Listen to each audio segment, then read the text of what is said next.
Gwenda and Richard, thanks for joining me to talk about our problems. So, Richard, you've been the store manager. I think you've been getting a fair few of my emails and reports about this e-commerce project that we've been going. Glenda is a board member. I honestly don't know how much or how little you've got. So, have you been...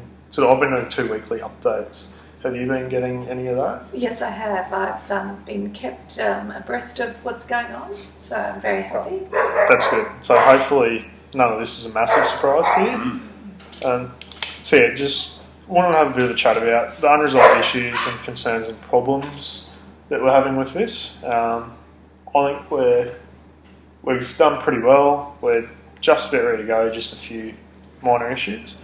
So I suppose the first one, which probably is a pretty major one, is we've raised concerns, or the staff have raised concerns about our warehousing area only has an inward dock at the moment, it doesn't have an outward dock. Yeah. So it's, if we're getting trucks pulling up to pick up customers' goods, we're potentially storing goods in the same areas, which can potentially get damaged, potentially get taken out of the store, and there's not that separation. Then we also can't have delivery pickups and drop-offs at the same time, which I think we can probably work through that. It's more of just a scheduling thing. But yeah, my main thing is that separation. Yes, I think we've got some spare capacity in area, and I think some simple line marking and direction will achieve a separate space, and it won't be too expensive to achieve.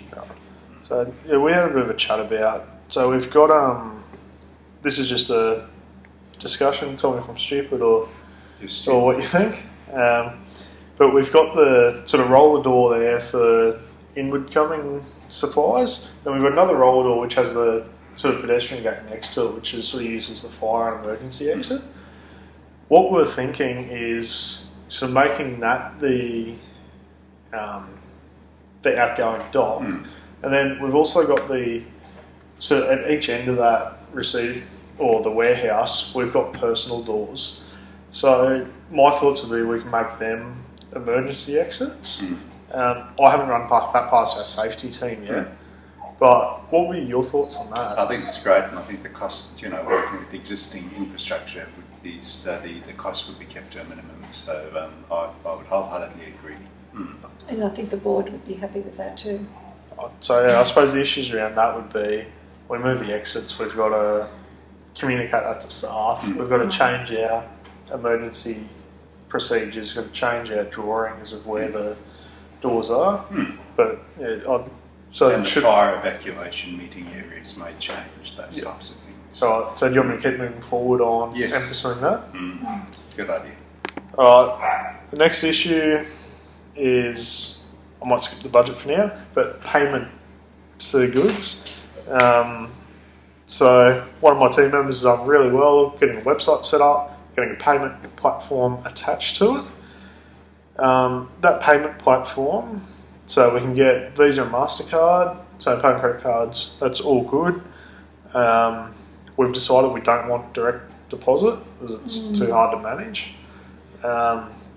So the other really attractive payment option is PayPal, used by a number of companies, and it offers the buyer and the company security.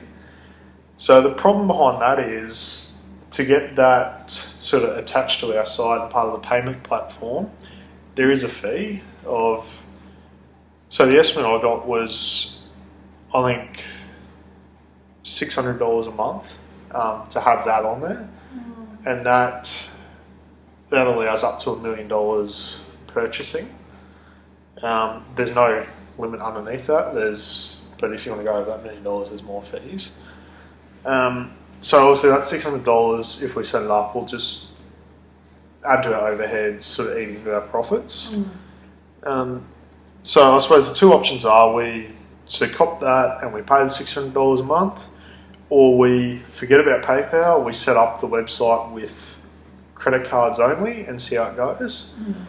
We're just mindful that if we set it up to credit cards only, it's not going well, we're not, people wanting to buy can't pay for it, and then sort of don't ever come back to the website. Even if we add PayPal later, then we'd have to try and do an advertising campaign and say, hey, our website now uses PayPal or accepts PayPal.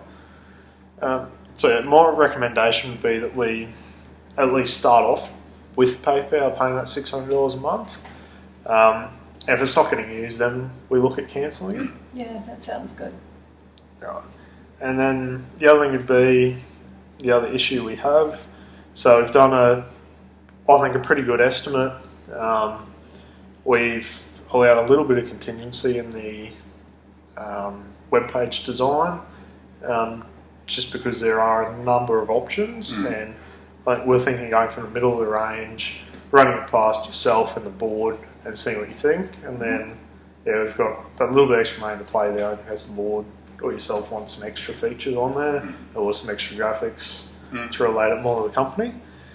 But the budget that was given to us was $30,000. We're expecting $35,000, and that's including $3,000 of contingency for extra sort of muck around for the website. So yeah, that is over our budget. What are you thinking with that? Have we got extra money to spend on this? I think your suggestion of presenting work so far on the website to the board would be the way to go, and knowing that already we're slightly above the budget. Yeah. So that'd be presenting something with $32,000, and that's right to go. It's including the first $600 payment. Yeah. And then got that sort of $3,000 extra taken up to $35,000 if you would like. I think that'd be acceptable. All right. That's about all we've got for issues. I guess thanks for your help. Thanks for your support over the last 12 weeks. I'll try and make this or get this underway, and hopefully I'll see you in about a week's time with a presentation to your board of a sort of dummy version or a pilot version, and then it'll be your decision from there how we proceed. Well done. Okay. Right, thank you. Thank you.